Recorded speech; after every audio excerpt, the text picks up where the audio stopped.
O silêncio tomou conta do tribunal. O juiz olhou para o réu e o sangue sumiu do seu rosto.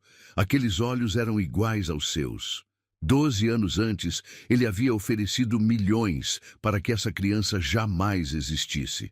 Agora, o destino o colocava diante do próprio filho. Qual seria sua sentença? Curta este vídeo, inscreva-se no canal e responda. Você acredita que o destino sempre cobra nossas escolhas? A chuva batia forte contra as janelas do escritório suntuoso. Márcia apertou os dedos contra a bolsa de couro sintético, sentindo o suor frio escorrer pela nuca enquanto observava o homem atrás da mesa de mogno. Juiz Eduardo Monteiro ajustou os óculos de grife e a encarou com aquele olhar gelado que ela conhecera de forma tão diferente apenas 2 semanas atrás. Sente-se, ordenou ele sem levantar os olhos dos papéis. A voz tinha perdido toda a doçura que sussurrava em seu ouvido durante as noites secretas no hotel 5 estrelas. Agora soava como metal contra pedra. Márcia obedeceu, sentindo o estofado de couro caro sob suas pernas. O ambiente cheirava a madeira nobre e colônia masculina cara. Um mundo completamente distante da sua pequena casa na periferia. As paredes eram cobertas de diplomas emoldurados em ouro, troféus reluzentes e fotografias dele ao lado de políticos poderosos. Era como se cada objeto ali gritasse sobre o abismo que os separava. Você sabe por que está aqui. Eduardo finalmente ergueu o rosto, mas seus olhos evitaram os dela. Mexeu em uma caneta dourada entre os dedos, um tique nervoso que ela já havia notado antes. Essa situação precisa ser resolvida rapidamente. Situação. A palavra saiu da boca de Márcia carregada de uma incredulidade amarga. Ela sentiu o estômago se contorcer, não apenas pelo enjoo matinal que vinha atormentando suas manhãs, mas pela frieza dele. Eduardo, estou grávida do seu filho. Isso não é uma situação.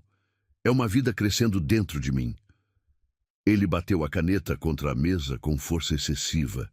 O som ecoou pelo escritório como pequenos martelos. Não me chame pelo nome. Aqui você se dirigirá a mim como Dr. Monteiro. A arrogância destilava de cada palavra. E quanto ao que você afirma, bem, isso pode ser facilmente resolvido. Márcia sentiu o coração acelerar. Havia algo na postura dele, na forma como evitava seus olhos, que a fazia pressentir o pior. O que você quer dizer com isso? Eduardo abriu a gaveta da mesa e retirou um envelope grosso de papel pardo. O barulho seco do papel contra a madeira fez Márcia se arrepiar. Ele deslizou o envelope pela mesa até ela, como se estivesse fazendo um negócio qualquer. 3 milhões de reais. As palavras saíram de sua boca com a frieza de quem anuncia o preço do pão. Em troca, você resolve essa questão de forma definitiva, rápida e silenciosa. O silêncio que se seguiu foi tão denso que Márcia conseguia ouvir o próprio coração batendo nos ouvidos. Ela olhou para o envelope, depois para ele, tentando processar o que acabara de ouvir. Você está me oferecendo dinheiro para ser inteligente. Eduardo se recostou na cadeira de couro, finalmente a encarando diretamente. Seus olhos, que um dia ela achara tão bonitos, agora pareciam 2 pedras frias. Olhe ao seu redor, Márcia. Veja onde estou e veja onde você está. Você realmente acha que há futuro para uma gravidez entre nós? As palavras dele foram como bofetadas. Márcia sentiu as bochechas queimarem de humilhação. Eu não procurei por isso, Eduardo. Doutor Monteiro, aconteceu, e agora que aconteceu, pensei que você... Que eu o quê? Que largaria minha carreira, minha família, minha posição para brincar de casinha com uma mulher que não tem nem o ensino médio completo? Ele riu, um som cruel que ecoou pelas paredes forradas de madeira. Seja realista. Márcia fechou os olhos, sentindo uma náusea violenta subir pela garganta. Não sabia mais se era do bebê ou da repulsa pelo homem à sua frente. Quando os abriu novamente, havia lágrimas escorrendo, mas sua voz saiu firme. Eu te amava. Amor? Eduardo soltou outro riso amargo. Isso foi apenas diversão, Márcia. Você sabia muito bem qual era seu papel, uma distração da rotina, nada mais. A palavra distração atingiu Márcia como uma lâmina. Ela lembrou-se das noites em que ele sussurrava palavras carinhosas, dos momentos em que segurava suas mãos como se ela fosse preciosa. Tudo mentira. Tudo calculado.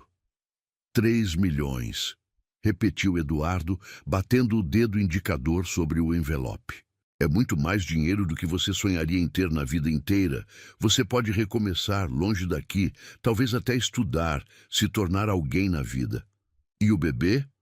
A voz de Márcia saiu quebrada, mas determinada. Que bebê? Eduardo abriu as mãos com cinismo. São apenas algumas semanas. É um procedimento simples, rápido. Já providenciei tudo.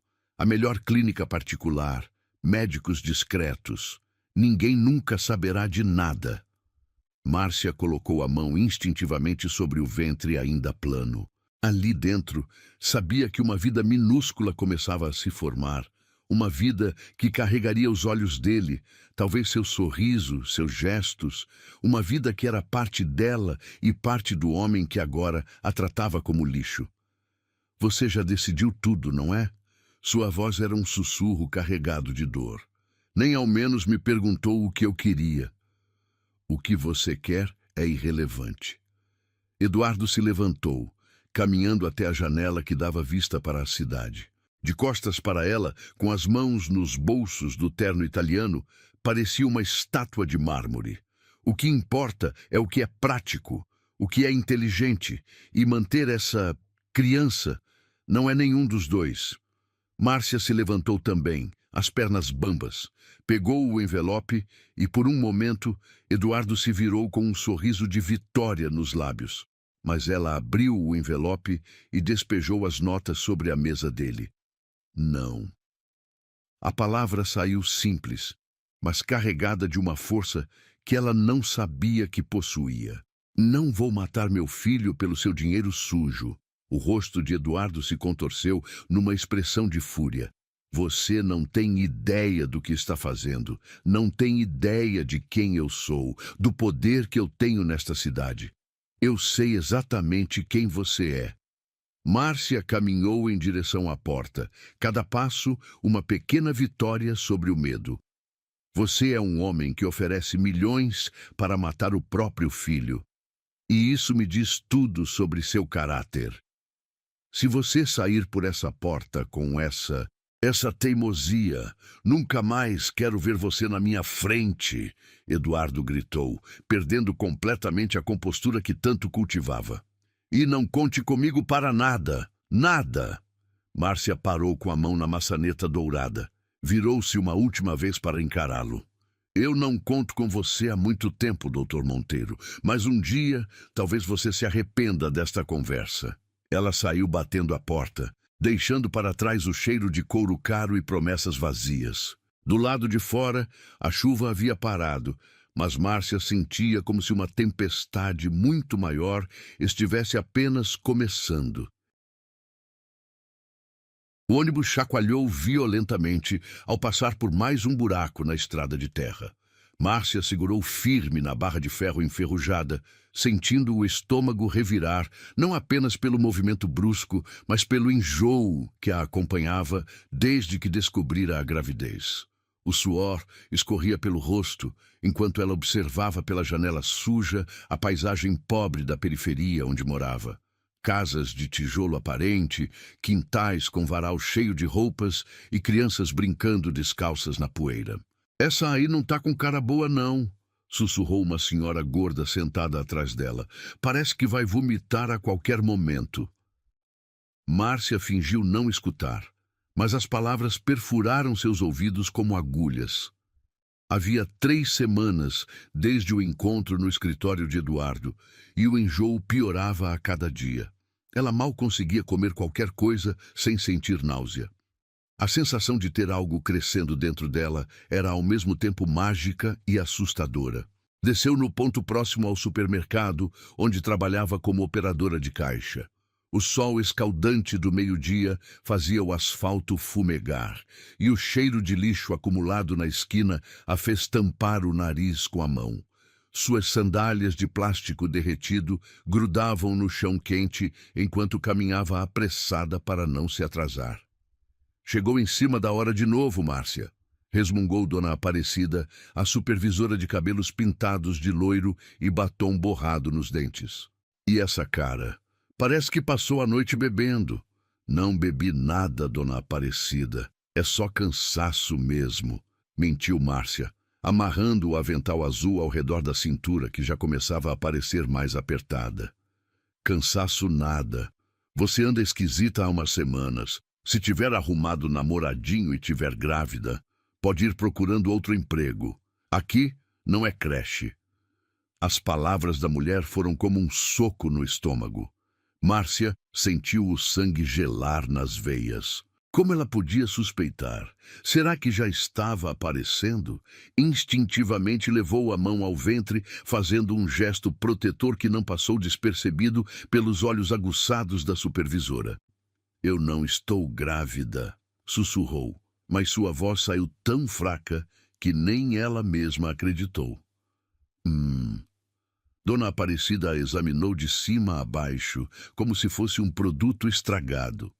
Veremos, mas se descobrir que está me enganando, pode pegar suas coisas e ir embora no mesmo dia. O resto da manhã passou numa névoa de códigos de barras e clientes impacientes. Márcia tentava se concentrar nos números que piscavam na tela, mas sua mente estava longe dali. Cada vez que uma criança passava pelo seu caixa, seu coração disparava. Ela imaginava como seria seu filho. Teria os olhos castanhos dela ou os olhos verdes de Eduardo? Seria menino ou menina? Seria saudável? Moça, você passou esse produto 2 vezes, reclamou um homem de bigode grisalho, apontando para a tela do caixa. Desculpa, senhor. Márcia apagou rapidamente o item duplicado, sentindo as bochechas corarem de vergonha. Estava perdendo a concentração, e isso era perigoso. Não podia dar mais motivos para Dona Aparecida desconfiar. Na hora do almoço, foi até o banheiro dos funcionários e se trancou numa das cabines minúsculas que cheiravam a desinfetante barato. Tirou do bolso um papel amassado com o endereço de uma clínica que encontrara na internet. Uma clínica para mulheres em dificuldades, como dizia discretamente no anúncio. Não era sobre aborto, ela já havia decidido isso no momento que saíra do escritório de Eduardo. Era sobre pré-natal, sobre cuidar da vida que crescia dentro dela, mesmo que tivesse que fazer isso completamente sozinha. O problema era o dinheiro.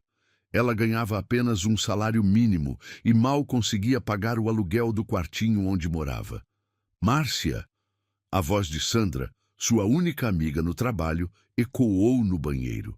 Você tá bem? Já faz 20 minutos que você entrou aí. Márcia abriu a porta da cabine e encontrou Sandra apoiada na pia, mastigando um sanduíche de mortadela. A menina tinha apenas 18 anos.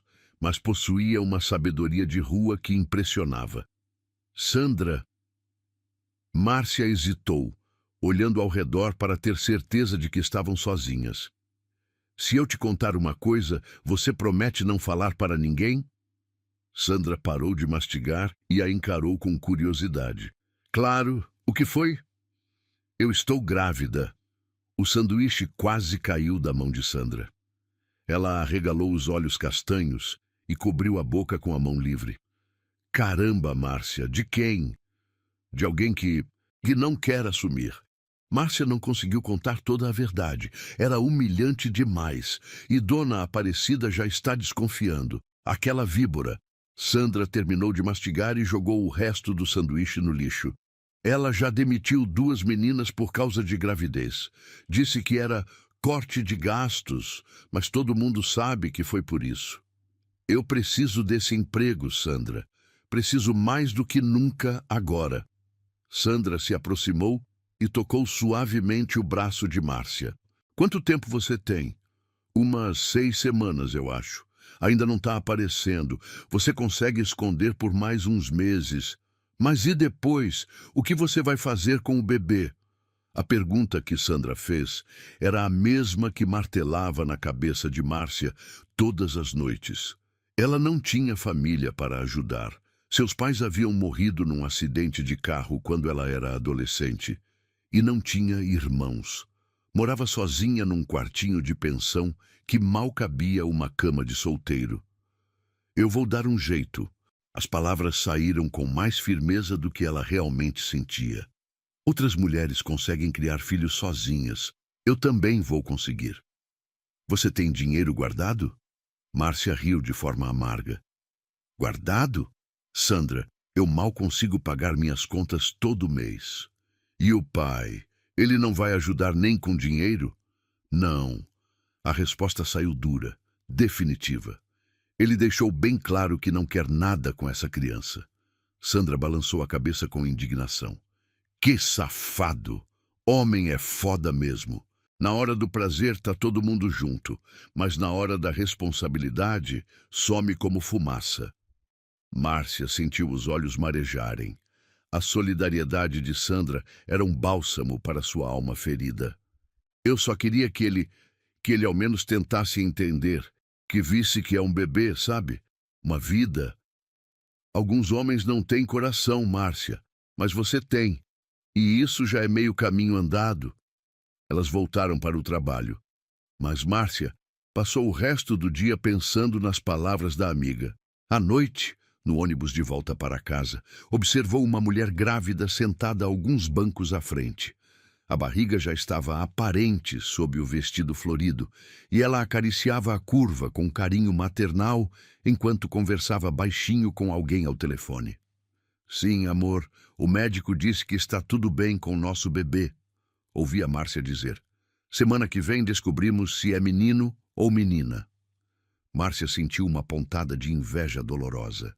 Como seria ter alguém que dividisse a alegria da descoberta? Alguém que fosse junto às consultas médicas, que ajudasse a escolher o nome, que ficasse ansioso para conhecer o rostinho do filho? Desceu na parada de sempre e caminhou pelas ruas esburacadas até a pensão onde morava. Dona Eulália, a proprietária, estava sentada na cadeira de balanço da varanda, fumando seu cigarro de palha diário enquanto observava o movimento da rua. Chegando tarde de novo, menina, comentou a mulher soltando uma baforada de fumaça. Cuidado para não perder o emprego. Inquilina desempregada aqui não fica. Não vou perder, Dona Eulália, Márcia respondeu, subindo os 3 degraus rangentes da entrada. E outra coisa, a mulher a chamou antes que ela entrasse. Semana que vem o aluguel vai aumentar, R$ 50 a mais. Márcia parou com a chave na mão. Dona Eulália, a senhora não pode fazer isso. Meu contrato? Que contrato? Você acha que esse papelzinho que assinamos vale alguma coisa? A mulher riu, mostrando os dentes amarelados pelo cigarro. Se não quiser pagar, pode procurar outro lugar. Subiu para o quartinho no 2º andar com o coração apertado. R$ 50 a mais representavam quase uma semana de almoço no trabalho. Sentou-se na cama e abriu a carteira, contando as poucas notas amassadas que restavam até o próximo pagamento. Colocou a mão no ventre ainda plano e sussurrou. Como é que vamos fazer, pequeno? Sua mamãe não tem muito para oferecer, mas tem todo o amor do mundo.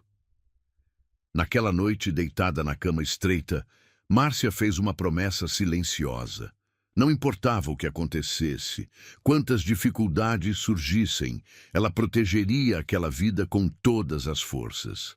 Eduardo poderia ter rejeitado o filho, mas ela nunca faria isso. Lá fora, os cachorros de rua latiam para a lua cheia, e Márcia adormeceu com a mão sobre o ventre, sonhando com um futuro incerto, mas cheio de amor. O som do despertador ecoou pelo quartinho minúsculo às 5:30 da manhã. Márcia esticou o braço cansado para desligar o aparelho velho que insistia em tocar mesmo depois de apertado. Ao seu lado, na cama de solteiro que mal cabia no cômodo, um menino de 12 anos se mexeu preguiçosamente entre os lençóis puídos. "Acorda, Gabriel", ela sussurrou, passando a mão carinhosamente nos cabelos castanhos do filho. Cabelos que eram exatamente iguais aos de Eduardo, embora o menino jamais soubesse disso. "Hoje tem prova de matemática, lembra?" Gabriel abriu os olhos escuros. Esses ele havia herdado dela, e se espreguiçou na cama estreita que dividiam há anos. O quartinho da pensão não havia mudado muito, a mesma parede com goteiras, o mesmo armário de madeira compensada descascando, a mesma janela pequena que dava vista para o varal dos vizinhos. Mas agora, grudados na parede com fita crepe, havia dezenas de certificados e menções honrosas da escola. "Mãe, eu sonhei com aquele homem de novo", Gabriel disse, se sentando na cama e esfregando os olhos. "O homem de terno que aparece às vezes nos meus sonhos." Márcia sentiu um frio percorrer a espinha. Há alguns meses, Gabriel começara a ter sonhos estranhos com uma figura masculina que ele não conseguia identificar. Descrevia sempre a mesma cena. Um homem elegante, de óculos, que o observava de longe com expressão triste. Ela tentava não demonstrar o nervosismo que esses sonhos lhe causavam. "Era só sonho, meu amor. Vamos, levanta. Tenho que estar no supermercado cedo hoje." Gabriel se levantou num pulo, já completamente desperto. Mesmo dividindo a cama apertada com a mãe, mesmo vestindo roupas que ela comprava numa loja de segunda mão, na feira, mesmo tomando café da manhã com pão amanhecido e margarina, o menino irradiava uma energia contagiante. Era como se uma luz brilhasse permanentemente dentro dele. "Mãe, a tia Vera disse que se eu continuar tirando notas boas, posso conseguir uma bolsa de estudos numa escola particular", comentou ele, enquanto escovava os dentes na pia minúscula que ficava num canto do quarto. Vera era a professora mais querida da escola pública onde Gabriel estudava. Uma mulher de 50 anos que havia se tornado uma espécie de mentora para o menino, reconhecendo nele uma inteligência excepcional que merecia ser cultivada. "É verdade isso?" Márcia sentiu o coração acelerar de esperança e ansiedade ao mesmo tempo. "É sim. Ela disse que nunca viu um aluno como eu. Que eu entendo matemática como se fosse brincadeira. E que minhas redações são de dar inveja em gente adulta." Gabriel falava com o entusiasmo típico da idade, sem perceber o orgulho que brilhava nos olhos da mãe. Márcia abraçou o filho com força, sentindo o cheiro do sabonete barato em seus cabelos. 12 anos haviam se passado desde aquela tarde terrível no escritório de Eduardo, e cada dia de luta havia valido a pena para ver Gabriel se tornar esse menino extraordinário. "Você é o meu orgulho, sabia disso?" sussurrou no ouvido dele. "Eu sei, mãe, e a senhora é o meu exemplo de força." As palavras do menino tocaram o coração de Márcia de uma forma profunda. Gabriel sempre demonstrara uma maturidade emocional impressionante para a idade. Era como se compreendesse instintivamente as dificuldades que enfrentavam e quisesse protegê-la tanto quanto ela o protegia. Saíram juntos da pensão, enfrentando a madrugada ainda escura das ruas da periferia. Gabriel carregava uma mochila remendada com fita isolante onde cabiam seus poucos cadernos e livros emprestados da biblioteca da escola. Márcia levava uma bolsa de plástico com seu lanche. 2 pães com mortadela que durariam até o jantar. "Mãe", Gabriel falou enquanto caminhavam até o ponto de ônibus, "por que você nunca me conta sobre meu pai?" A pergunta atingiu Márcia como um raio. Durante anos, Gabriel havia aceito simplesmente as respostas evasivas que ela dava. "Ele foi embora antes de você nascer. Ele não era uma boa pessoa. Nós estamos melhor assim."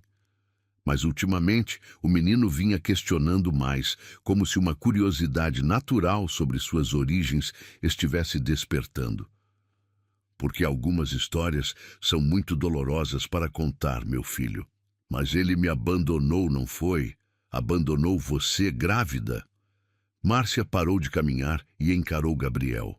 Mesmo no escuro da madrugada, conseguia ver a determinação no rosto dele. O menino merecia uma resposta honesta, ou pelo menos parte dela. Ele não queria que você existisse, Gabriel. Ele achou que seria melhor se você não nascesse. Então ele é um covarde. A firmeza na voz do menino de 12 anos impressionou Márcia. Não havia mágoa ou autopiedade, apenas uma avaliação fria e madura da situação. É por isso que eu quero ser advogado, mãe. Para defender pessoas como a gente. Pessoas que não têm ninguém para lutar por elas. Advogado? Márcia não conseguiu esconder a surpresa. Gabriel nunca havia mencionado essa aspiração antes. Ou juiz. Quero estar do lado da justiça, do lado de quem precisa. Gabriel chutou uma pedrinha da calçada com força. Quero ser diferente dele. Quero proteger as pessoas em vez de abandoná-las. No ônibus lotado que os levaria para seus destinos diferentes, ela para o supermercado, ele para a escola, Márcia observou o filho folheando um livro de história emprestado da biblioteca.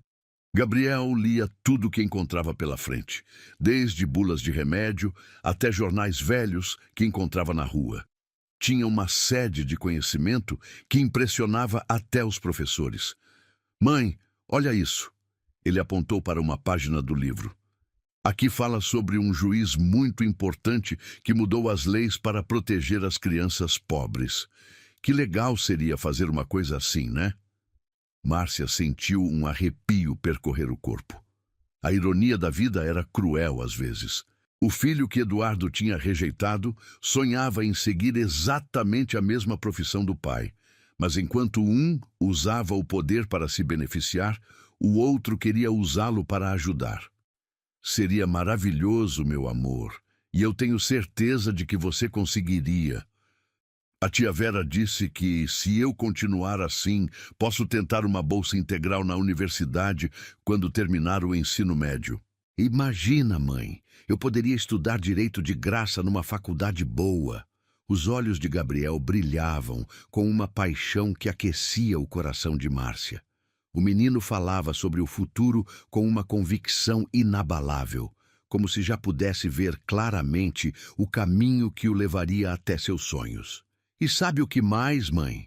Quando eu me formar, vou comprar uma casa grande para nós duas, com um quarto só seu, bem bonito, com uma cama king size e um armário cheio de roupas novas. Márcia teve que engolir as lágrimas que ameaçavam transbordar. Você não precisa se preocupar comigo, Gabriel. Sua única obrigação é ser feliz. Mas eu só vou ser feliz se a senhora estiver bem também. A gente é uma equipe, lembra? Desceram em pontos diferentes. Antes de Gabriel saltar do ônibus, ele se virou para a mãe e disse: Mãe, promete que vai me contar mais sobre meu pai quando eu ficar mais velho? Por quê? Porque se eu for ser juiz um dia, preciso entender todos os tipos de pessoas, até as ruins. Márcia assistiu pela janela embaçada, enquanto Gabriel descia do ônibus e caminhava em direção à escola. Mesmo de longe, conseguia perceber a postura ereta do menino, a forma determinada como ele andava, como se já soubesse exatamente onde queria chegar. No supermercado, enquanto passava os produtos no caixa de forma automática, Márcia pensava nas palavras do filho. Gabriel estava crescendo, tornando-se um homem, e logo faria perguntas mais específicas sobre seu pai. Um dia, ela teria que contar toda a verdade. Sobre Eduardo, sobre o dinheiro oferecido, sobre a rejeição fria e calculista. Mas uma coisa ela sabia com certeza. Gabriel se tornaria tudo aquilo que Eduardo não havia conseguido ser. Honesto, corajoso, protetor dos mais fracos. O menino carregava no sangue a mesma inteligência do pai, mas no coração levava os valores que ela havia plantado com tanto cuidado durante todos esses anos de luta. À tarde, quando Gabriel chegou da escola, veio correndo ao encontro dela com um papel na mão. Mãe, tirei 10 na prova de matemática e a tia Vera disse que escreveu uma carta de recomendação para a bolsa de estudos. Márcia abraçou o filho com toda a força, sentindo o orgulho explodir no peito. Não importava o que o futuro reservasse para eles, Gabriel estava crescendo forte, inteligente e, acima de tudo, bom.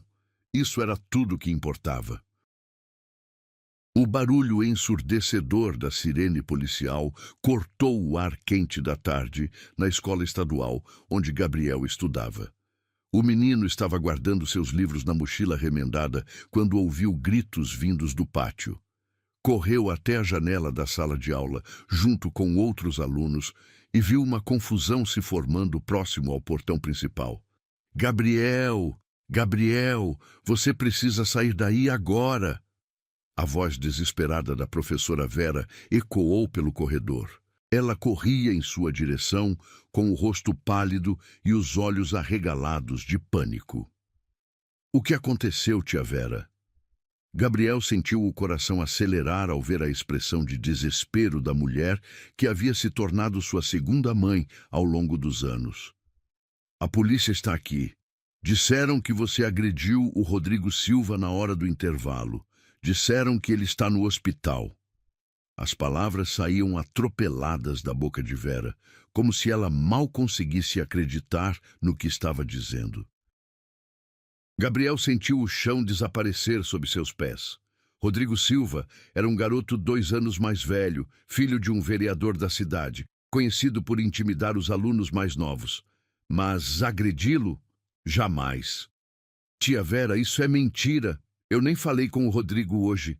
Passei o intervalo todo na biblioteca com a senhora, estudando para a prova de português. Eu sei, meu filho, eu sei. Vera segurou os ombros de Gabriel com firmeza. Mas eles têm uma filmagem do celular de alguém que supostamente mostra você empurrando ele.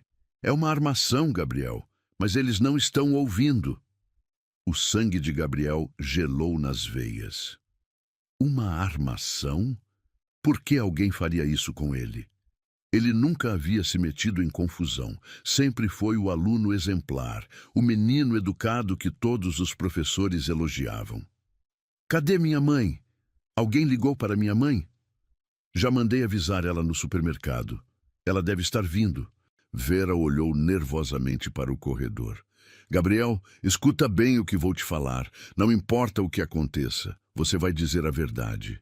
A verdade sempre vence, entendeu? Mas, quando os policiais entraram na sala, Gabriel sentiu que a verdade talvez não fosse suficiente desta vez. O policial mais alto, um homem de bigode grisalho e barriga saliente, olhou para ele como se já fosse um criminoso condenado. Gabriel Santos. A voz era áspera, autoritária. Sou eu, senhor. Você está sendo conduzido à delegacia para esclarecimentos sobre a agressão ao menor Rodrigo Silva. Tem direito de permanecer em silêncio e de ter um responsável presente. Mas eu não agredi ninguém. Gabriel sentiu a voz tremular. Era a primeira vez na vida que se via numa situação assim, e o medo o paralisava. Isso você vai explicar lá na delegacia, garoto. Vera tentou intervir. Por favor, ele é menor de idade. Ele é um dos melhores alunos da escola. Isso deve ser um mal-entendido. Senhora, a gente tem imagens. O garoto deu um empurrão no Rodrigo, ele bateu a cabeça na quina da mesa e teve traumatismo craniano. Isso não é brincadeira. Gabriel sentiu o mundo girar ao seu redor. Traumatismo craniano? Como isso era possível se ele nem havia tocado em Rodrigo? Suas pernas ficaram bambas e ele precisou se apoiar na carteira para não cair. Foi nesse momento que Márcia irrompeu pela sala como um furacão. Havia largado tudo no supermercado e corrido desesperada até a escola. Seus cabelos estavam desgrenhados, o avental do trabalho ainda amarrado na cintura, e em seus olhos brilhava uma fúria maternal que Gabriel nunca havia visto antes. "O que vocês estão fazendo com meu filho?" Ela se colocou protetivamente na frente de Gabriel, encarando os policiais com uma coragem que nasceu do desespero. "Senhora, seu filho está sendo conduzido para prestar esclarecimentos sobre uma agressão. A senhora pode acompanhar." "Agressão? Meu Gabriel não machucaria nem uma mosca." Márcia se virou para o filho e Gabriel viu lágrimas se formando em seus olhos. "O que está acontecendo, meu amor?" "Mãe, eu juro que não fiz nada. Eu juro pela senhora que não encostei a mão no Rodrigo." Márcia conhecia cada fibra do coração do filho. Em 12 anos, Gabriel nunca havia mentido para ela, nem mesmo sobre coisas pequenas. Se ele dizia que não havia feito nada, ela acreditava cegamente. "Então vamos resolver isso na delegacia", disse ela, passando o braço protetoramente ao redor dos ombros do menino. "A verdade vai aparecer." A viagem até a delegacia foi um pesadelo silencioso. Gabriel estava no banco de trás da viatura, entre a mãe e a professora Vera, que havia insistido em acompanhá-los. Suas mãos tremiam incontrolavelmente e ele tentava processar como sua vida havia mudado completamente em questão de minutos. Na delegacia, o delegado Mendonça era um homem de uns 60 anos, careca e com óculos de lentes grossas. Ele analisou as imagens do celular numa tela pequena, fazendo expressões pensativas enquanto Gabriel e Márcia esperavam numa sala que cheirava a café velho e cigarro. "As imagens não estão muito claras", murmurou o delegado, "mas dá para ver que foi você mesmo, garoto. Você empurrou o menino, ele tropeçou e bateu a cabeça na mesa de concreto do pátio." "Mas, senhor, isso não sou eu. Olha a qualidade dessa filmagem. Pode ser qualquer pessoa." Gabriel sentiu a voz sair mais alta que pretendia, carregada de desespero. "Gabriel, calma." Márcia segurou a mão do filho, sentindo como ela estava gelada e trêmula. "Delegado, meu filho passou o intervalo todo na biblioteca. A professora pode confirmar." Vera se adiantou. "É verdade. Gabriel estava comigo das 2 às 2:30, estudando. Eu posso mostrar os exercícios que fizemos juntos." O delegado balançou a cabeça com ceticismo. "Professora, com todo respeito, mas a senhora obviamente tem um carinho especial pelo aluno. Sua palavra pode não ser imparcial." "Como assim imparcial?" Vera se levantou da cadeira indignada. "Eu sou uma educadora há 25 anos. Nunca menti para proteger aluno nenhum." "Calma, calma." O delegado ergueu as mãos. "O fato é que temos aqui um caso sério. O menino Rodrigo Silva está no hospital com traumatismo craniano. Os pais querem que o caso seja levado à justiça." Gabriel sentiu como se estivesse num pesadelo do qual não conseguia acordar. "Senhor, eu posso ver essas imagens? Por favor." O delegado hesitou. Depois virou a tela do computador para ele. Gabriel observou atentamente o vídeo granulado, de baixa qualidade, onde uma figura com roupas parecidas às suas parecia empurrar outra pessoa. Mas a imagem estava tão distorcida que poderia ser qualquer um. "Isso não sou eu", disse com convicção. "Olha o horário do vídeo, delegado. 2:15 da tarde. Nesse exato momento eu estava na biblioteca." "O garoto tem razão." Vera se aproximou da tela. "Além disso, essa filmagem foi feita de muito longe. Como vocês podem ter certeza absoluta de que é o Gabriel?" O delegado pareceu hesitar por um momento, mas depois sua expressão se endureceu novamente. "As roupas são iguais, a altura é parecida, e temos uma testemunha que disse ter visto Gabriel discutindo com Rodrigo na semana passada." "Que testemunha?" Márcia sentiu um frio na espinha. "Um colega de classe, Bruno Almeida." Gabriel arregalou os olhos. Bruno era conhecido na escola por inventar histórias para chamar atenção. Além disso, era um dos poucos alunos que não gostava dele. Tinha ciúmes das notas altas que Gabriel tirava. Bruno mente, todo mundo na escola sabe disso. Ele tem raiva de mim porque eu sempre tiro notas melhores que ele. Gabriel, cuidado com o que fala, o delegado alertou. Você está se complicando ainda mais. Foi então que a porta da sala se abriu e um homem de terno caro entrou com passos firmes. Gabriel reconheceu imediatamente. Era o pai de Rodrigo, o vereador Silva, um homem poderoso na cidade. Delegado, espero que esse caso seja tratado com a seriedade que merece, disse o vereador, lançando um olhar frio para Gabriel. Meu filho está no hospital por causa desse menino. Claro, vereador, estamos tomando todas as providências. Gabriel observou a mudança imediata na postura do delegado. O homem que antes parecia disposto a ouvir argumentos, agora falava com deferência total ao pai de Rodrigo. Eu quero que esse garoto responda na justiça, agressão com lesão corporal grave, e quero que seja julgado como adulto. Ele tem apenas 12 anos. Márcia se levantou da cadeira, enfurecida. E é inocente. Inocente? O vereador riu com desdém. Temos provas, senhora. Seu filho é violento e isso precisa ser punido exemplarmente. Meu filho nunca foi violento em toda a sua vida. Mãe, deixa eu falar. Gabriel se levantou também, encarando o vereador de frente. Apesar da pouca idade, havia uma dignidade em sua postura que impressionou até o delegado. Senhor, eu entendo que o senhor está preocupado com seu filho. Eu também ficaria, mas eu juro pela vida da minha mãe que não encostei a mão no Rodrigo. O vereador o estudou com olhos calculistas. Garoto esperto. Mas juramentos não mudam fatos. Você vai responder pelo que fez. Nesse momento, uma secretária entrou na sala com um papel na mão. Delegado, chegou o resultado do exame médico do menino Rodrigo. Todos ficaram em silêncio enquanto o delegado lia o documento. Sua expressão foi mudando gradualmente e Gabriel sentiu uma pontada de esperança. O que diz? Perguntou o vereador impaciente. Bem, o delegado hesitou. O traumatismo foi mais leve do que pensávamos inicialmente. Rodrigo já teve alta hospitalar. E daí ainda é agressão. Mas Gabriel percebeu que algo havia mudado. O clima na sala estava diferente, menos tenso. Talvez houvesse uma chance, afinal. Delegado, Vera se pronunciou novamente. Posso sugerir que vocês investiguem melhor, que conversem com outros alunos, que analisem as imagens com mais cuidado. Isso será feito no devido processo legal, respondeu o delegado. Por enquanto, o caso vai para o Ministério Público. Será designado um juiz para julgar.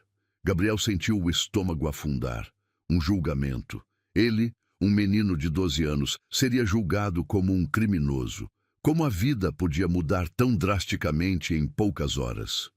Que juiz vai ser? Perguntou Márcia, a voz trêmula. Será sorteado aleatoriamente, respondeu o delegado. Pode ser qualquer um dos juízes da comarca. Ninguém na sala poderia imaginar que, em algum lugar da cidade, numa sala luxuosa de um fórum, um nome estava prestes a ser sorteado. Um nome que mudaria para sempre a vida de todos os envolvidos naquela história. O nome de Eduardo Monteiro. O destino, com sua ironia cruel, estava preparando o encontro mais improvável de todos. O pai que rejeitara o filho estava prestes a decidir o futuro daquele mesmo menino, sem nem ao menos saber quem ele realmente era. O salão do tribunal estava mergulhado num silêncio sepulcral quando Eduardo Monteiro entrou pela porta lateral reservada aos magistrados. Seus sapatos de couro italiano ecoaram contra o piso de mármore polido, cada passo ressoando como pequenos trovões no ambiente solene. Ele ajustou a toga preta sobre os ombros e caminhou em direção à cadeira de juiz com a mesma postura altiva que cultivara durante 20 anos de carreira. Eduardo havia envelhecido bem. Aos 52 anos, Seus cabelos grisalhos nas têmporas lhe davam um ar ainda mais distinto, e os óculos de armação dourada acentuavam o olhar penetrante que intimidava advogados experientes. Sua reputação o precedia. Era conhecido como um juiz rigoroso, inflexível, que não se deixava levar por apelos emocionais ou lágrimas de crocodilo. "Bom dia", sua voz grave ecoou pelo tribunal. "Eu dou início à audiência do processo número 2847-2025, no qual o menor Gabriel Santos responde por lesão corporal contra Rodrigo Silva." Ele abriu o processo sobre a mesa sem levantar os olhos, folheando os papéis com a metodicidade que o caracterizava. Era apenas mais um caso na sua agenda lotada, mais um adolescente problemático que precisava aprender sobre consequências, mais uma família desestruturada que criava filhos sem limites. Que o réu seja apresentado. Foi então que Eduardo ergueu o olhar pela primeira vez e viu Gabriel entrando no tribunal ao lado de Márcia. O ar simplesmente desapareceu dos seus pulmões. O menino caminhava com a cabeça erguida, apesar do medo evidente em seus olhos. Usava uma camisa branca simples, passada com esmero, e uma calça jeans que estava nitidamente remendada em alguns pontos. Seus cabelos castanhos estavam penteados para o lado, e havia algo na postura dele, uma dignidade natural, que contrastava com sua evidente condição humilde. Mas não foi isso que fez Eduardo se agarrar nas bordas da mesa para não cambalear. Foi o rosto. Aqueles traços que ele reconheceria em qualquer lugar do mundo, porque eram exatamente iguais aos seus quando tinha a mesma idade. Os olhos, embora escuros como os da mãe, tinham o mesmo formato amendoado que ele via no espelho.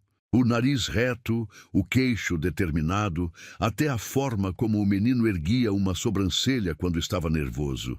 "Doutor Eduardo?" A voz da escrivã o trouxe de volta à realidade. "O senhor está bem?" Eduardo piscou várias vezes, tentando reorganizar os pensamentos que giravam em turbilhão na sua cabeça. Estou bem. Continue." Mas seus olhos não conseguiam se desviar do menino. 12 anos. Gabriel tinha exatamente 12 anos. A conta batia perfeitamente. Dezembro de 2012, o mês em que Márcia havia aparecido no seu escritório para anunciar a gravidez. Janeiro de 2013, o mês em que Gabriel nasceu, se os cálculos estivessem corretos. Márcia. Eduardo finalmente permitiu que seus olhos se movessem para ela, e o impacto foi igualmente devastador. A mulher tinha envelhecido, isso era inegável. Havia rugas ao redor dos olhos que não existiam antes, e seus cabelos estavam mais finos. Mas ainda era bonita, e carregava a mesma determinação nos olhos que ele lembrava daquela tarde terrível, 12 anos atrás. Ela o reconheceu imediatamente. Eduardo viu o exato momento em que isso aconteceu. Seus olhos se arregalaram, o rosto perdeu toda a cor, e ela instintivamente puxou Gabriel para mais perto de si, mas não disse nada. Apenas o encarou com uma mistura de choque e algo que poderia ser esperança. "Gabriel Santos." Eduardo tentou manter a voz firme, mas até ele percebeu a leve tremulação. "Você entende por que está aqui?" O menino se adiantou um passo. "Entendo, senhor juiz, mas eu gostaria de deixar claro que sou inocente." A voz de Gabriel era clara, sem o tom submisso que Eduardo esperava de um réu de 12 anos. Havia algo na forma como o menino o encarava diretamente, sem desviar o olhar, que o desestabilizou ainda mais. Era como se Gabriel possuísse uma coragem natural, uma integridade que brotava de dentro. "A inocência é algo que será determinado durante este julgamento", Eduardo respondeu, seguindo o protocolo, embora suas mãos tremessem imperceptivelmente enquanto manuseava os papéis. O promotor, um homem jovem e ambicioso chamado Henrique Rocha, se levantou para fazer sua acusação. Eduardo ouviu as palavras como se viessem de muito longe. agressão premeditada, vídeo como prova, necessidade de punição exemplar. Mas sua mente estava em outro lugar, calculando datas, analisando cada gesto de Gabriel, cada traço do seu rosto. Quando foi a vez da defesa, uma advogada de defensor público chamada doutora Letícia Vargas se levantou. Era uma mulher na casa dos 40, com cabelos cacheados, presos num coque e um terno que já tinha visto dias melhores. Meritíssimo! Gostaria de chamar atenção para as inconsistências desta acusação. O vídeo apresentado como prova tem qualidade duvidosa, foi filmado de longe e não permite identificação precisa do agressor. Eduardo forçou-se a prestar atenção nas palavras da advogada, mas seus olhos continuavam gravitando para Gabriel. O menino estava sentado ao lado da mãe, as mãos entrelaçadas no colo, mas seus olhos estavam fixos no juiz com uma intensidade desconcertante. Além disso, continuou a doutora Letícia, temos o testemunho da professora Vera Santos, que confirma que Gabriel estava na biblioteca no momento da suposta agressão. Professora Vera, Eduardo chamou, tentando recuperar o foco profissional. A senhora pode confirmar onde o réu estava no momento dos fatos? Vera se levantou, uma mulher de meia idade com expressão maternal. Gabriel estava comigo na biblioteca das 2 às 2:30 da tarde, estudando português. Fizemos exercícios juntos. Posso mostrar o caderno dele com a data e horário? Eduardo analisou o caderno que lhe foi apresentado. A letra de Gabriel era caprichada, madura para a idade. Os exercícios mostravam uma inteligência aguçada, respostas elaboradas que iam além do esperado para um menino de 12 anos. Gabriel! Eduardo se dirigiu diretamente ao réu, sua voz saindo mais áspera que pretendia. Você tem algo a dizer em sua defesa? O menino se levantou e Eduardo notou como ele era alto para a idade. Provavelmente herdara isso dele também. Gabriel respirou fundo antes de falar, como se estivesse organizando cuidadosamente os pensamentos. Senhor juiz, eu nunca agredi ninguém na minha vida. Minha mãe me ensinou que a violência nunca é a resposta para nada. Gabriel olhou brevemente para Márcia antes de continuar. Eu sei que sou pobre, que não tenho as mesmas oportunidades que outros meninos, mas isso nunca me fez querer machucar ninguém. Pelo contrário, me fez querer estudar mais, ser melhor, para mostrar que pessoas como nós também têm valor. As palavras de Gabriel atingiram Eduardo como punhaladas. Aquele menino, seu filho, estava ali defendendo-se de uma acusação injusta com uma dignidade que ele próprio não possuía. Gabriel falava sobre valores, sobre caráter, sobre querer ser melhor, enquanto Eduardo se lembrava da oferta fria que fizera 12 anos atrás. Eu sonho em ser advogado ou juiz um dia, Gabriel continuou, e Eduardo sentiu o coração parar por um momento. Para defender pessoas inocentes como eu estou tentando me defender agora. Para mostrar que a justiça pode ser igual para todos, independentemente de quem somos ou de onde viemos. O silêncio que se seguiu foi ensurdecedor. Eduardo olhou para o menino, para seu filho, e viu refletidos ali todos os ideais que ele próprio havia perdido ao longo dos anos de carreira. Gabriel representava tudo aquilo que Eduardo poderia ter sido se não tivesse escolhido o caminho da ambição cega e do poder. Senhor juiz, a voz de Márcia cortou o silêncio e Eduardo se virou para ela. Pela primeira vez em 12 anos, eles se olharam nos olhos. Meu filho é tudo que tenho no mundo. Ele é um menino bom, honesto, estudioso. Nunca deu trabalho na escola. Nunca se meteu em confusão. Se há uma única pessoa neste mundo em quem o senhor pode confiar, é nele. Eduardo viu lágrimas se formando nos olhos de Márcia, mas ela não as deixou cair. Havia uma força ali, uma determinação maternal que o comoveu profundamente. Esta era a mulher que havia criado sozinha o filho dele, que havia transformado uma criança rejeitada num jovem íntegro e inteligente. O julgamento está suspenso, Eduardo anunciou abruptamente, batendo o martelo com mais força do que necessário. Voltaremos amanhã às 9 horas para ouvir as testemunhas de defesa. Enquanto todos se levantavam e começavam a sair do tribunal, Eduardo permaneceu sentado, observando Gabriel e Márcia se dirigirem à saída.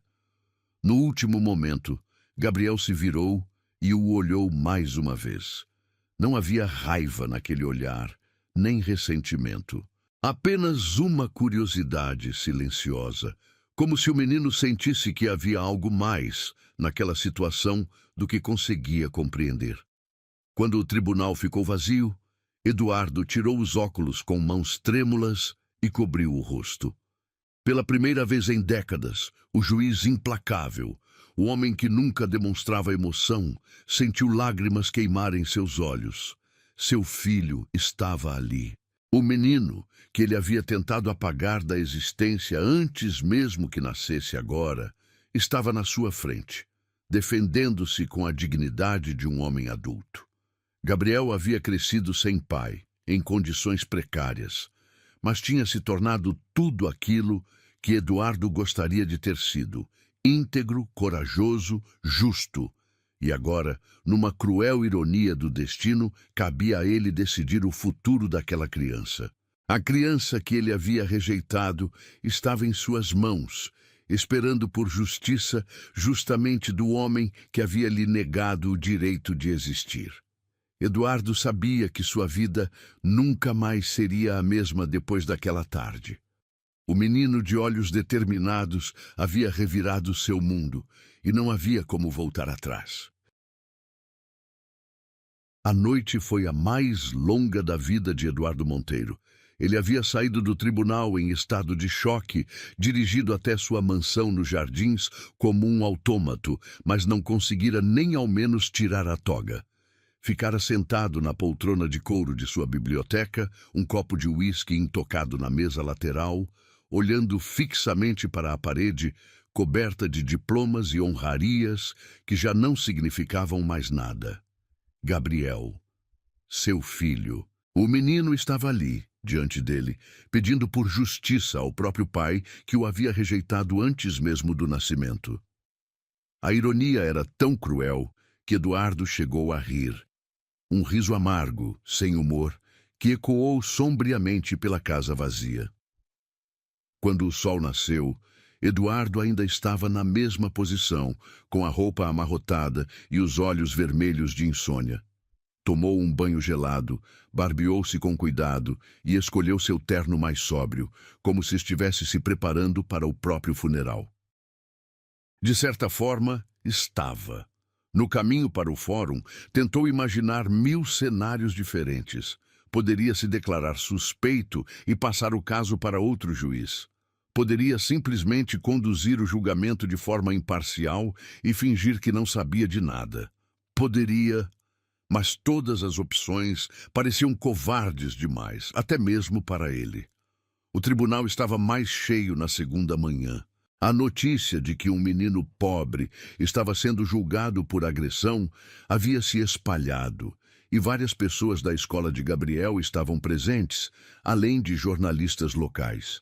Eduardo notou que Márcia usava a mesma roupa do dia anterior, provavelmente a única adequada que possuía, mas havia passado a ferro novamente e arrumado os cabelos com esmero.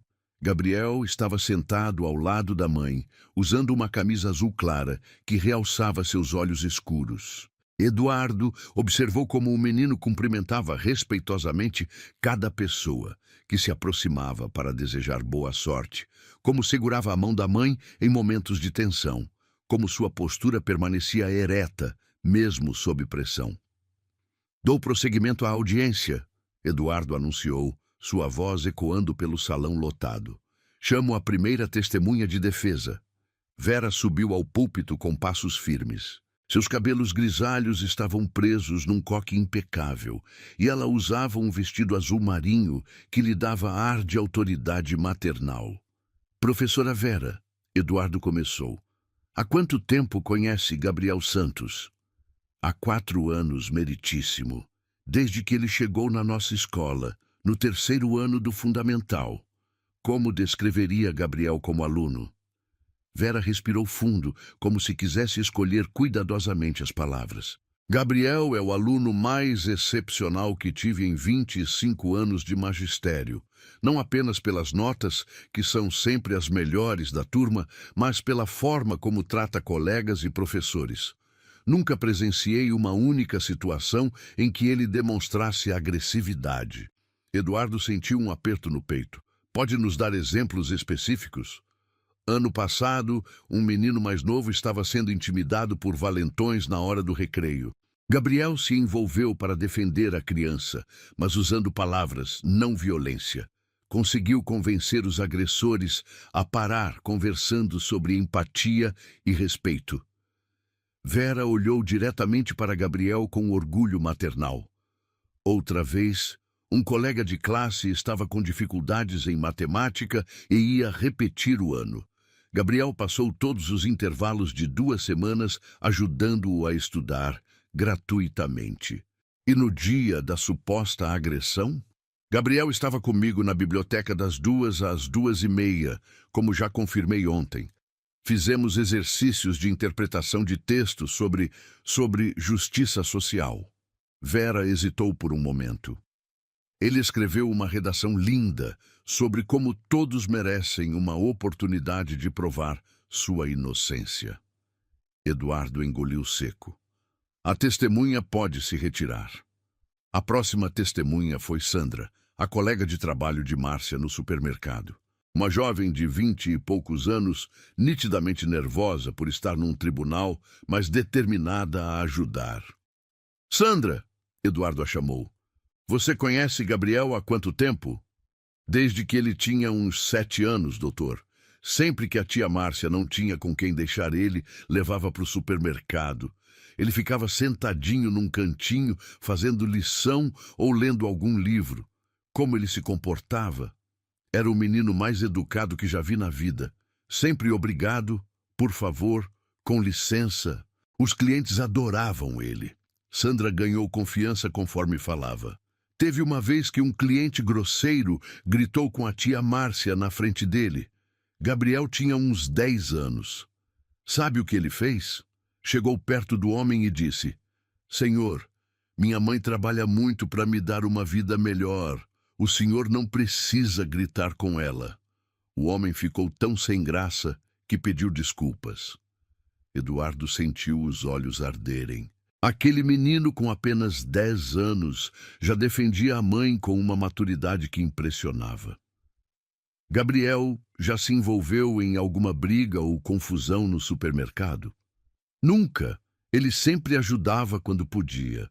Carregava compras para idosos, brincava com crianças pequenas para distrair elas enquanto as mães faziam compras.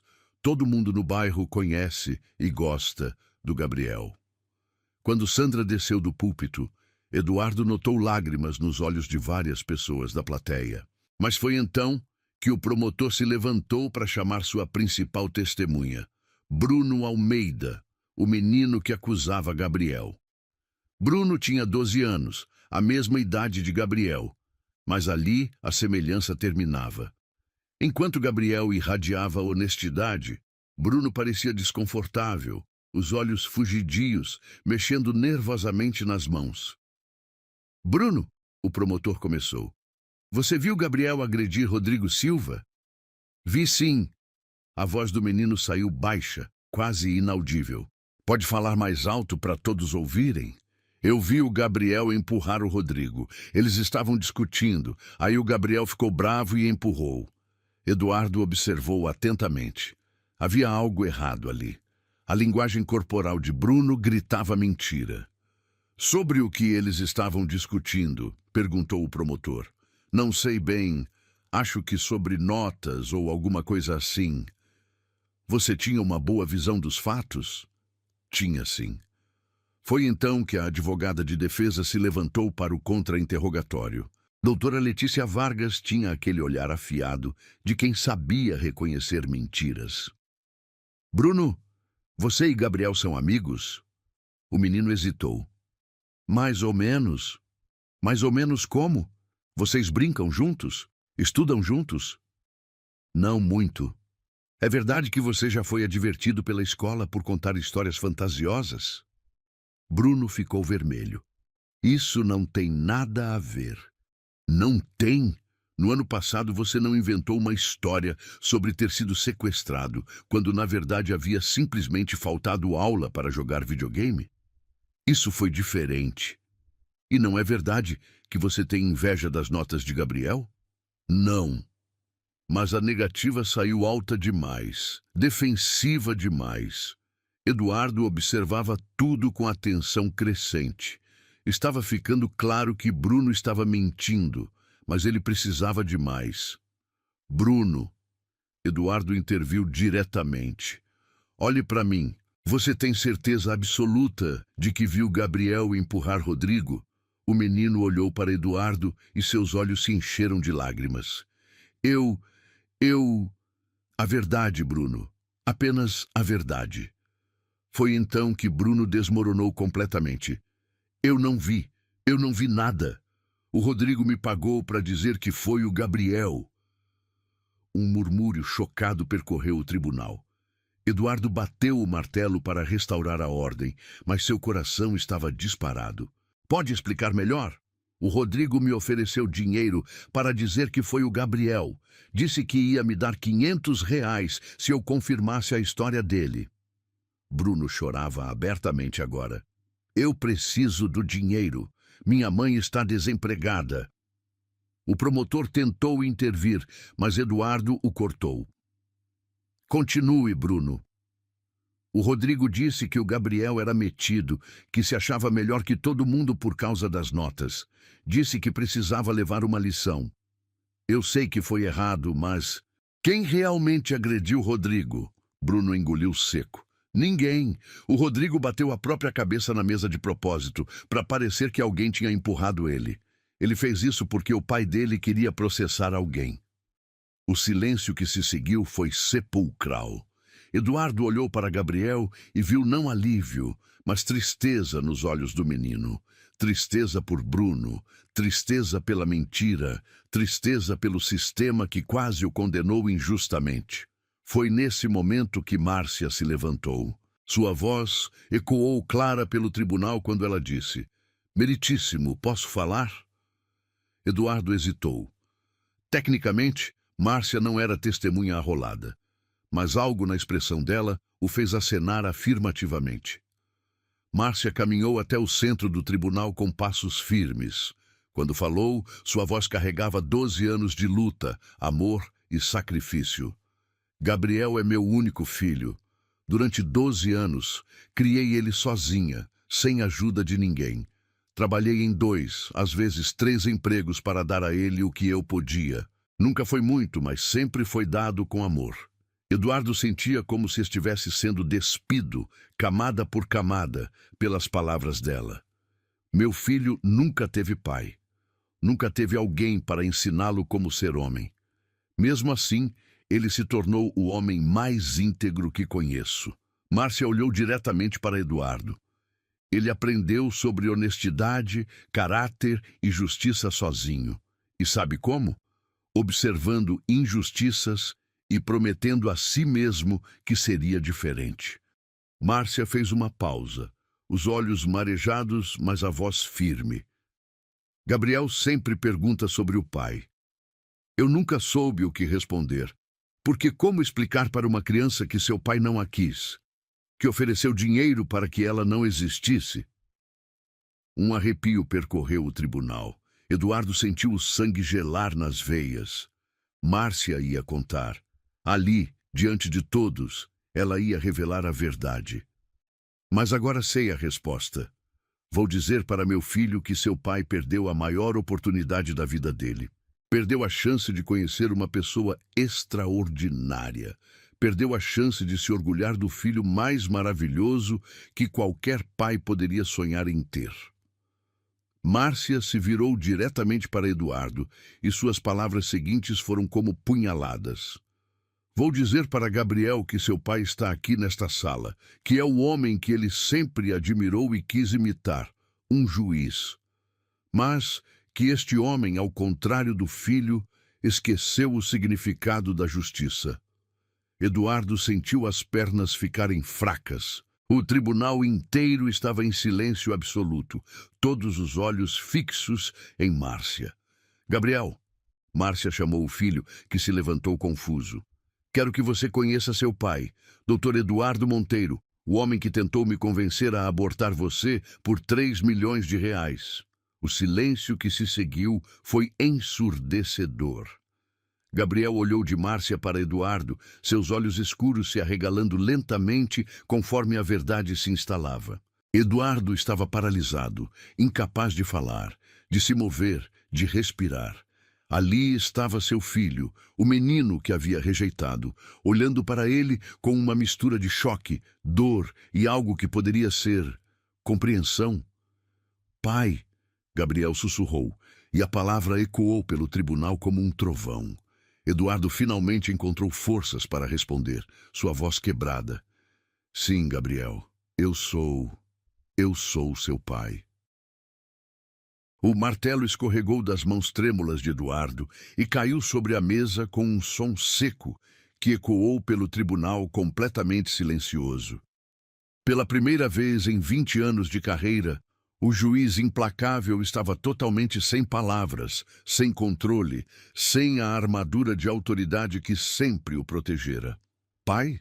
Gabriel repetiu, sua voz mais alta desta vez, carregada de uma confusão dolorosa. O menino deu um passo à frente, como se quisesse se aproximar, mas parou no meio do caminho, como se uma barreira invisível o impedisse de continuar.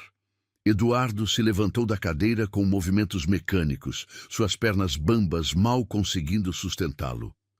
A toga preta que sempre fora símbolo de poder e respeito, agora parecia pesada demais para seus ombros. Ele olhou para Gabriel, para seu filho, e viu ali todos os traços que reconhecera no dia anterior, mas agora com uma clareza devastadora. Gabriel, Eduardo tentou falar, mas as palavras se engasgaram na garganta. Como explicar o inexplicável? Como justificar o injustificável? O tribunal explodiu em murmúrios e conversas sussurradas.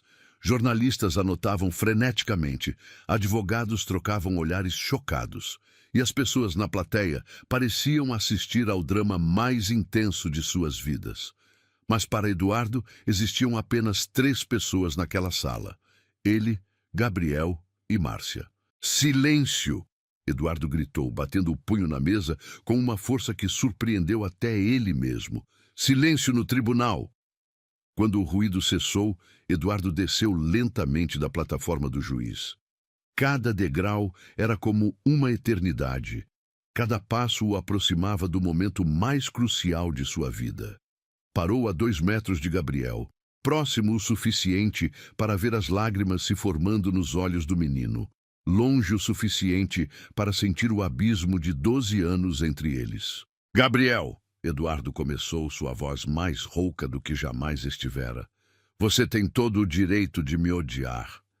Eu não te odeio, Gabriel respondeu, e a simplicidade da resposta atingiu Eduardo como um raio. Eu nem te conheço o suficiente para te odiar. As palavras do menino foram mais dolorosas do que qualquer acusação poderia ser. Eduardo olhou para Márcia, que observava a cena com lágrimas escorrendo silenciosamente pelo rosto, mas com uma determinação férrea no olhar. Você está certo, Gabriel. Você não me conhece porque eu cometi o maior erro da minha vida. Eduardo retirou os óculos com mãos trêmulas e os limpou nervosamente. 12 anos atrás, quando sua mãe me contou que estava grávida, eu não quis aceitar. Eu era covarde, egoísta, preocupado apenas com minha carreira e minha reputação.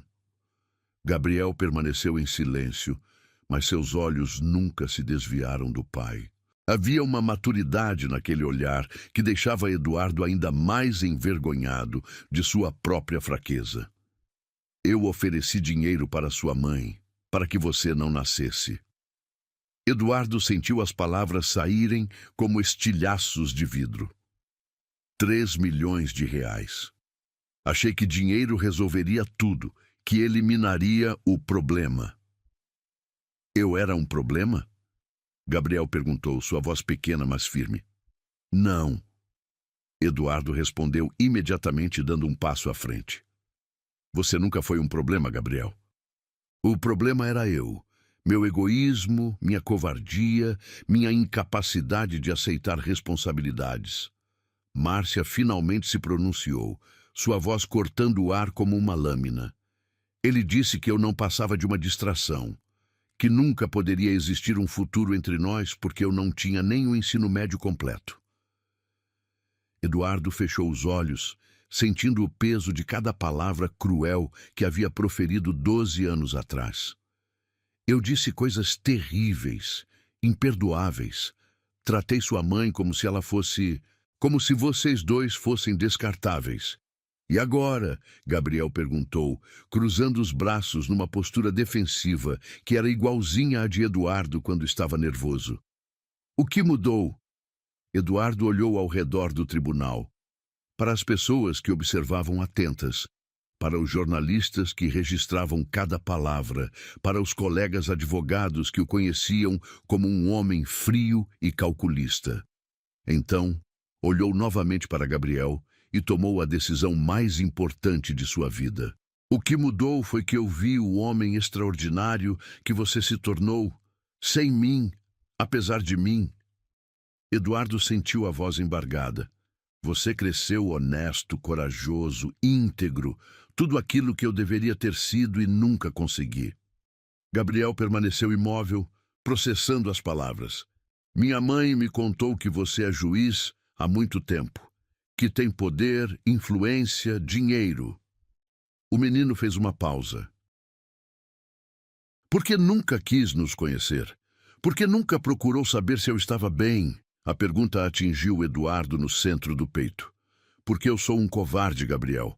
Durante todos esses anos, convenci-me de que havia tomado a decisão certa, que vocês estavam melhor sem mim.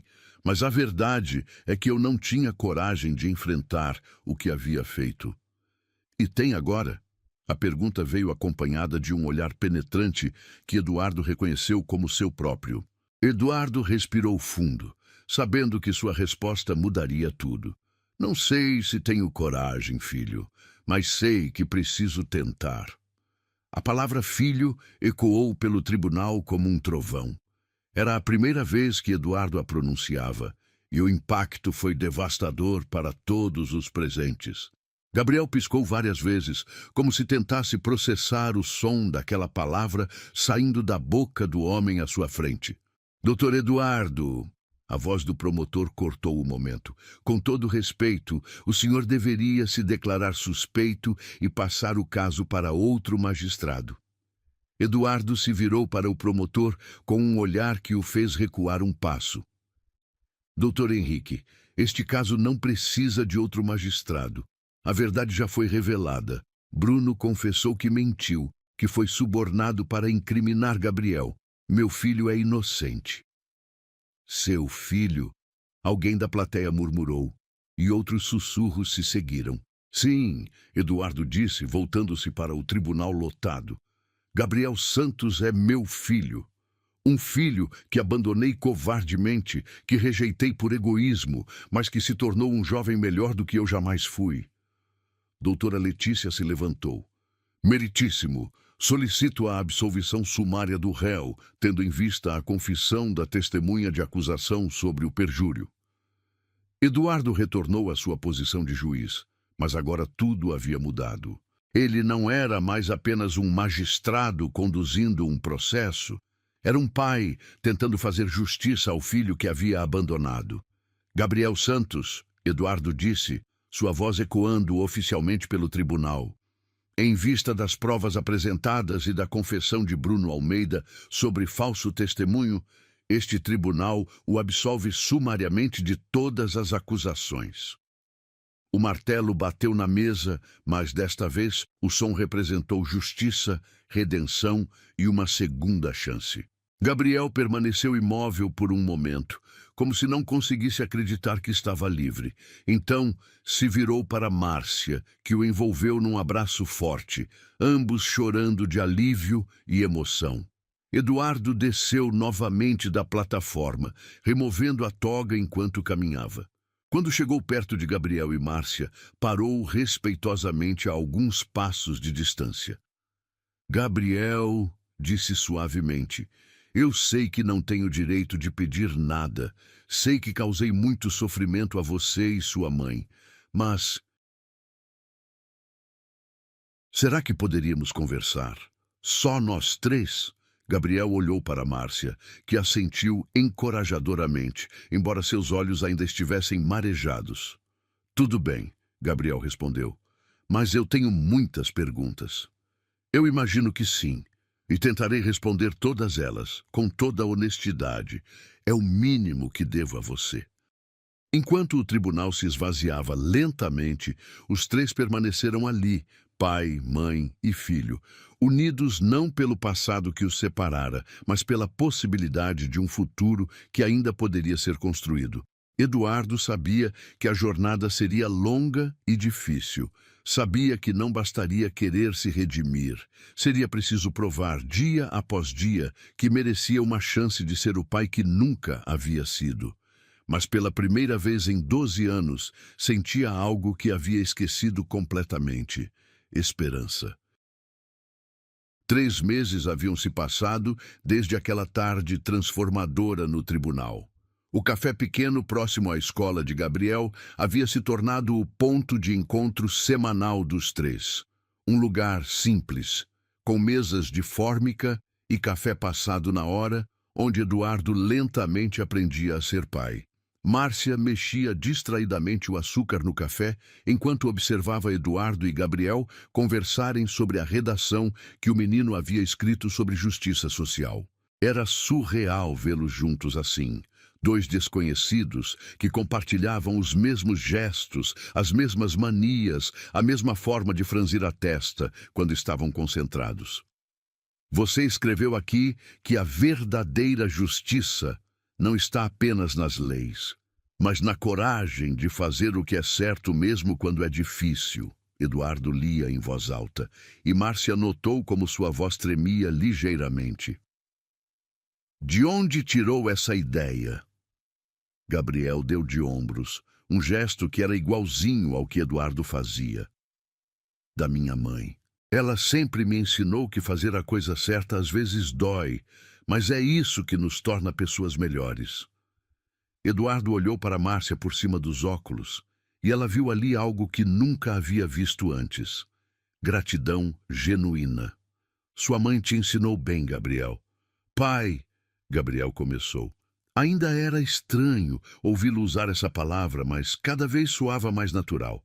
Posso te fazer uma pergunta? Claro, qualquer uma. Você se arrepende? De verdade mesmo, não só por educação. Eduardo pousou a redação sobre a mesa e respirou fundo.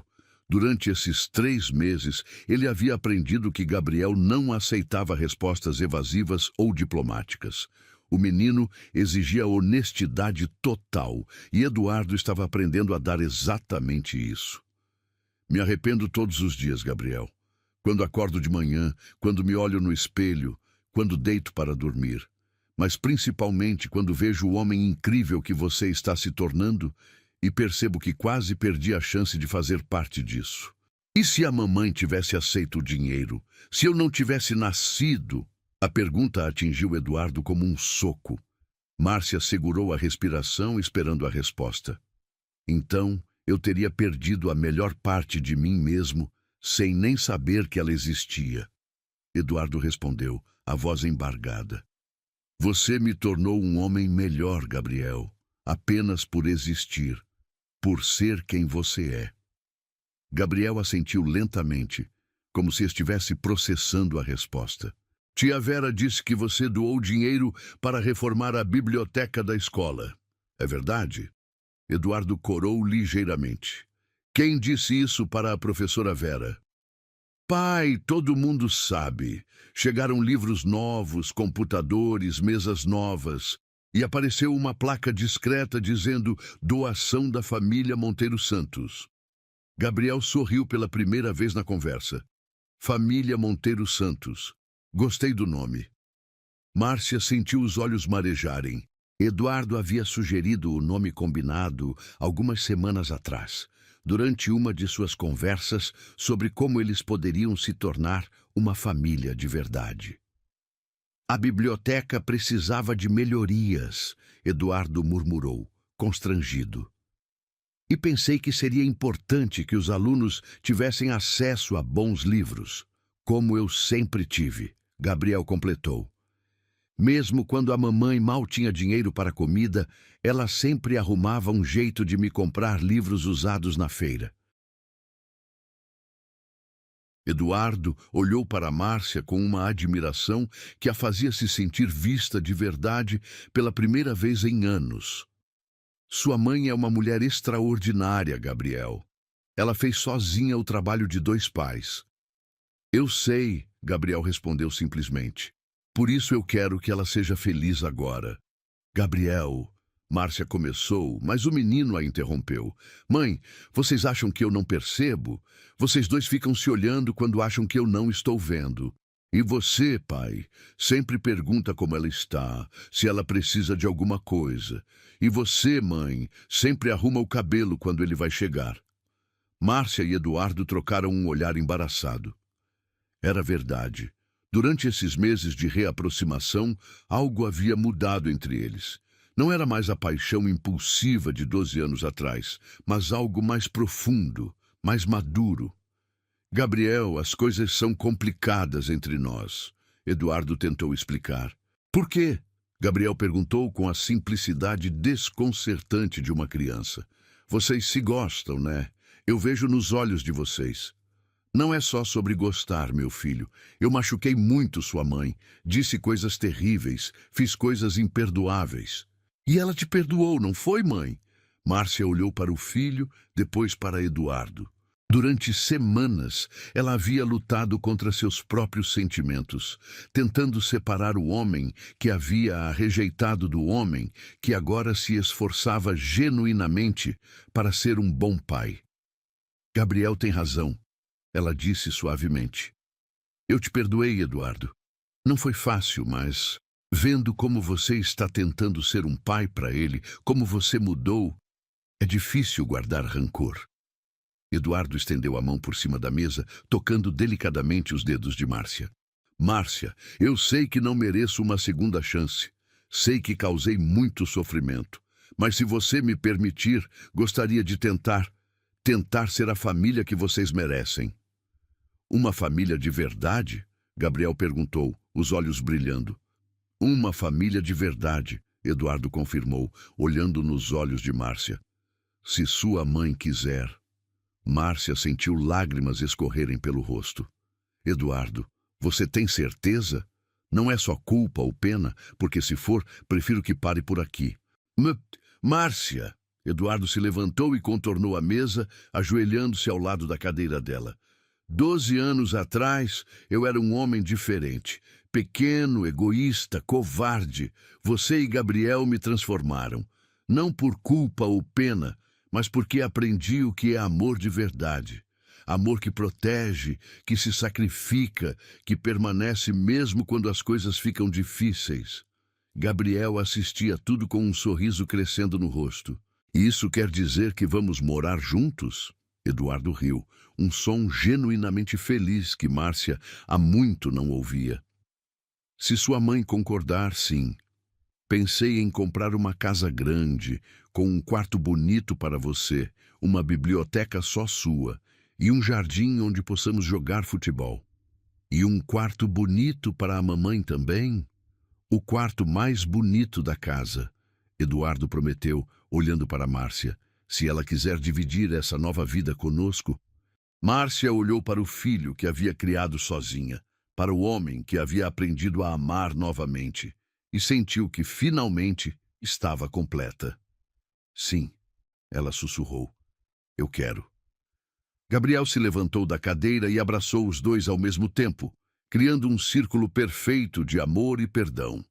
6 meses depois, numa cerimônia simples, mas emocionante, Eduardo e Márcia se casaram no mesmo jardim, onde Gabriel agora corria atrás de uma bola de futebol, rindo alto, enquanto o pai tentava alcançá-lo.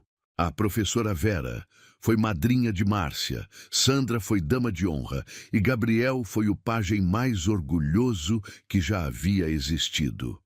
Durante os votos, Eduardo olhou para Márcia e disse: "Você me deu o maior presente que um homem pode receber, um filho extraordinário e uma segunda chance de ser digno de vocês dois."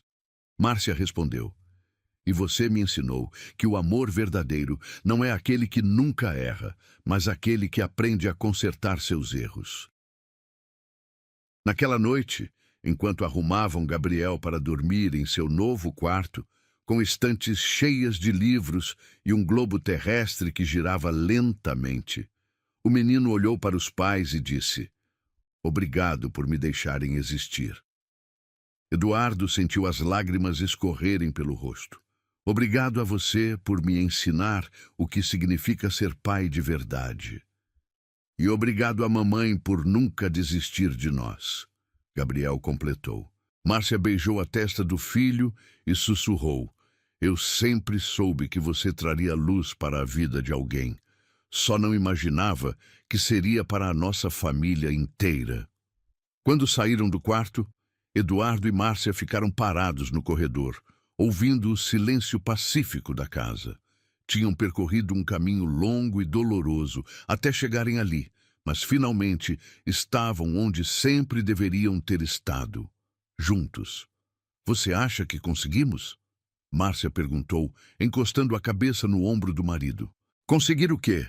"Ser felizes, de verdade." Eduardo olhou para o retrato da família que haviam tirado no dia do casamento, os três sorrindo genuinamente, sem máscaras ou pretensões. E sorriu. "Já conseguimos, amor. Já conseguimos." Lá fora, a justiça divina sorria. Às vezes, as histórias mais improváveis são as que mais merecem um final feliz.